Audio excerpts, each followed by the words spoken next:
Beanie Draw's piece shows a traditional versus a CGI T-Rex. It's hard to get more epic than this, and these characters and dinosaurs are drawn with such cool physicality and really ambitious drama.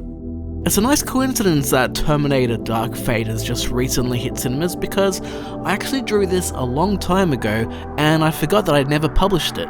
This drawing actually had nothing to do with Terminator Dark Fate. In fact, I actually drew this as a submission for a competition during Jazza's, back then known as Draw With Jazza. He did a competition called Traditional versus Digital. The whole idea behind the competition was basically to make an artwork based around traditional art versus digital art, or just traditional versus digital. Now during this time I was going through a bit of a creative slump, a bit of a hiatus, because this is when my mum first got her diagnosis, and I wasn't all that in a creative mood. Suddenly, hearing Jazza utter the words traditional versus digital gave me a flood of ideas in which this vision was born. Thinking about the traditional and digital theme, I knew exactly what I wanted to draw and the multiple layers I could tackle it from. If you're a fan of the first Jurassic Park film, you'll know that they had a strong focus on using mechanical animatronic robot dinosaurs for filming because CGI was only in the beginning stages back then. And ignoring all the bad sequels, I've always really enjoyed the Terminator series. If you're into film, you might actually be aware that Terminator and the Jurassic Park series share the same creative team. The CGI for both franchises were done by Industrial Light and Magic, and all the practical real-world robots were done by Stan Winston Studios. Both Terminator and the Jurassic Park franchise have had a strong place in my heart all throughout my childhood.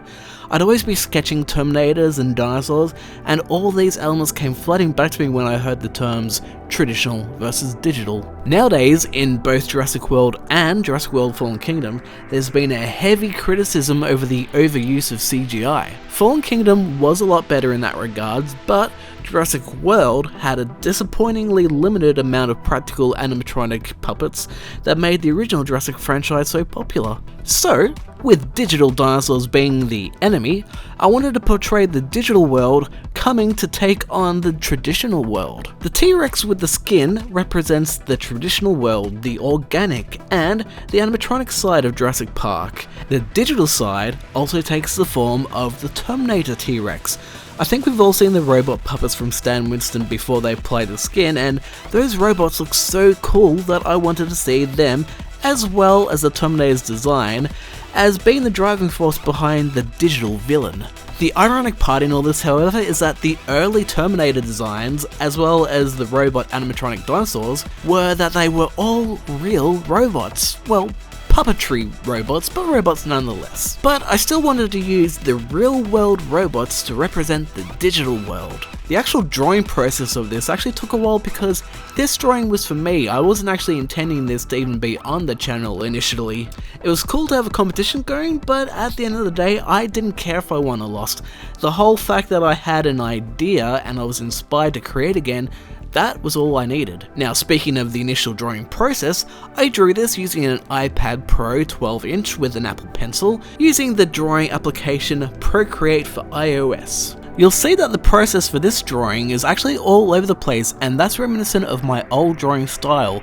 Before I was doing tutorials and trying to get everything to flow normally, I would draw everywhere, and that's kind of a good way of getting proportions. But for me, I find I naturally draw in small areas scattered around the image and building it up like a puzzle. For me, drawing a little bit of the nose, a little bit of the feet, a little bit of the tail, moving back to the head, and scattering my lines throughout the image helps build a balance. I use the tail, the feet, the head, etc. as reference points for proportions. Does the tail look too long when balancing it out with the head? Are the feet too big, or could the feet be bigger?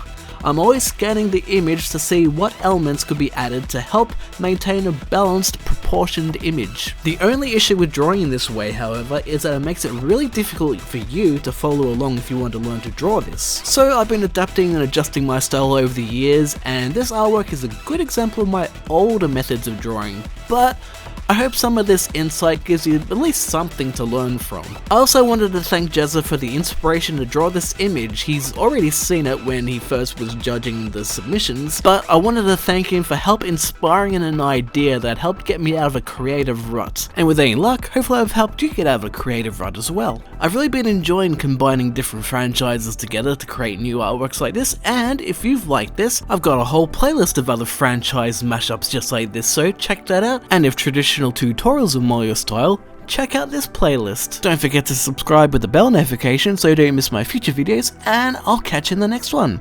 Cheerio for now.